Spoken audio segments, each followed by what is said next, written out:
here's Shelby licking the snow. Oh, she just stopped licking the snow. So this is the front of our house. We just have a wee path to the sidewalk, going up stairs into the house. Still a bit of snow on the door, not bad. Trees full of snow. Balcony upstairs full of snow. Need to shovel that. They need to shovel that.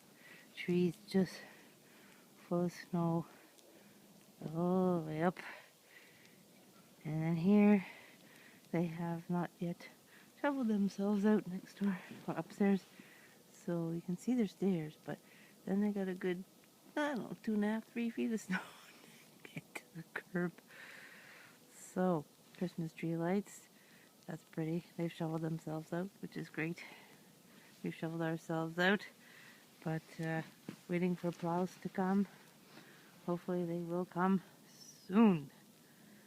This is insane. Now we've got some freezing rain. Time to go in.